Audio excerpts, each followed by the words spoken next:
The Tortoise and the Geese. It has been said that the city of Banaras is older than history. It stands on either side of the sacred river Ganges, which the Hindus believe to be the divine essence of Lord Shiva.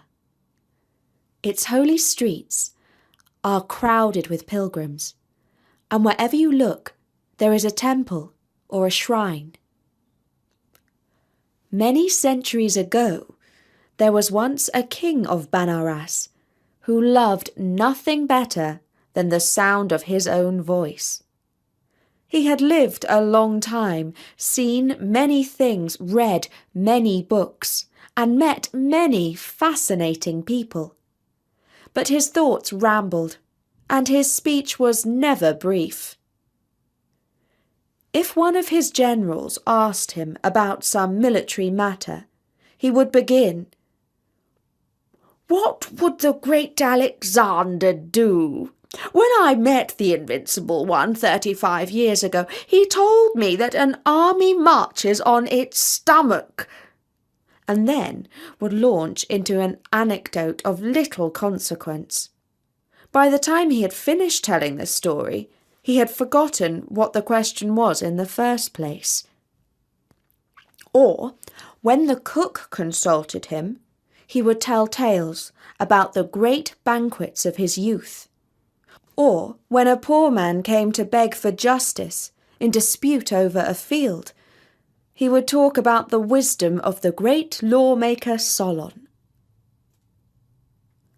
One day, when the king was walking in the garden of his palace, he found a tortoise lying on the path. The poor creature was dead.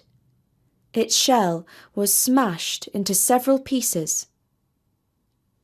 He was puzzled by this strange discovery, for he was certain that it was a sign from the gods, but his mind struggled to think what the meaning of it might be.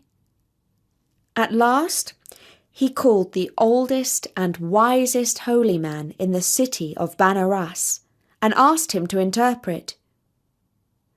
On seeing the smashed tortoise, the sage recounted the following tale. "Master, there was once a tortoise who lived by the side of a beautiful lake. He spent his days shaded by the long grass and nibbling on the juicy weeds. But one year the rains failed to fall in season. The sun baked the land into hard clay. The water in the lake dried first into puddles and then disappeared altogether. The animals that came there in search of a drink were reduced to skin and bones and tottered away on weak legs. Now, this tortoise was on friendly terms with some of the geese of the lake. One day, a friendly pair of these birds came to wish him farewell, for their flock was planning to migrate to the Himalayas in search of water and fresh grass. "And what will become of me?" asked the tortoise. "For I am 100 years old, and my shell is heavy, and my legs are short. If I plodded all day, I would reach no further than that boulder you see over there. I must stay here until I'm all dried up." The two geese took pity on the old tortoise, and they agreed to help him. This was the plan. They would hold a stick between them as they flew. The tortoise must hold on to the stick with his mouth, and in this unusual way they would transport him to cooler and wetter climes.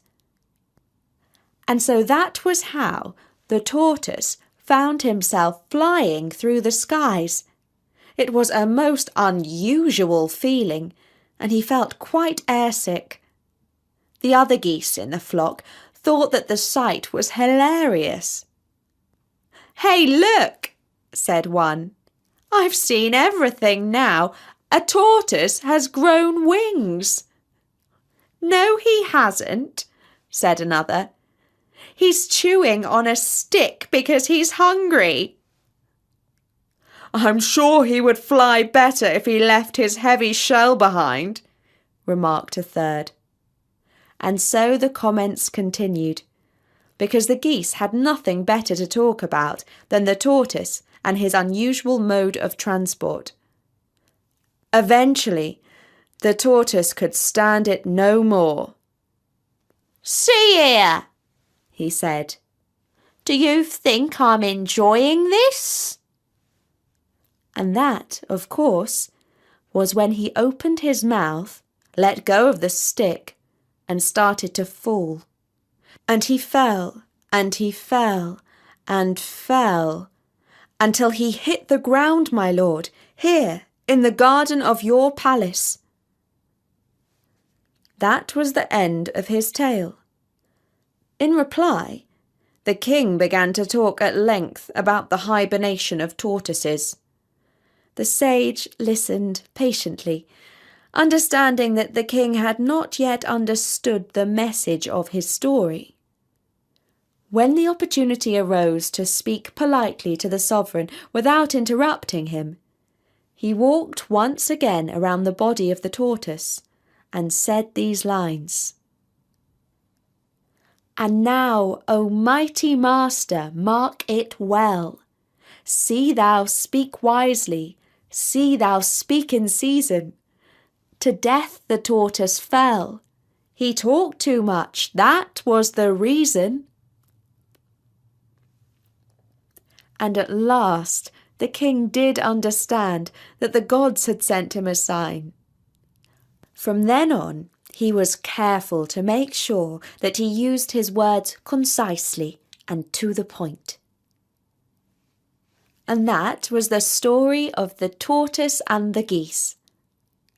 And Bertie's asked me to tell you a little bit about the origin of this story.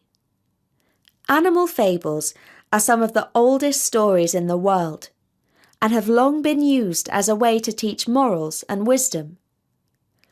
This story was written down in Sanskrit language over 2,000 years ago in a book of fables called the Panchatantra, or the Five Principles. According to legend, a king in southern India appointed a wise man called Vishnu Sama to educate his 3 sons, whom he considered to be rather stupid. Vishnu Sama used short stories about animals to impart wisdom to the princes.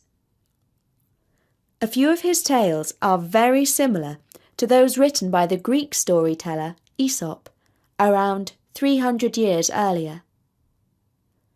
And another famous collector of animal stories, Jean La Fontaine, who wrote in France in the 17th century, took many of his stories from both the Panchatantra and from Aesop. Bertie believes that this goes to show that the best stories have always connected people from around the world, hundreds, in fact thousands of years before anyone had ever dreamed of the internet. But before I go, I would just like to ask you a question. How much do you know about Montessori schools and teaching? Did you know that Montessori's method is over 100 years old, and that it is a highly effective, child-centric and humanistic form of education?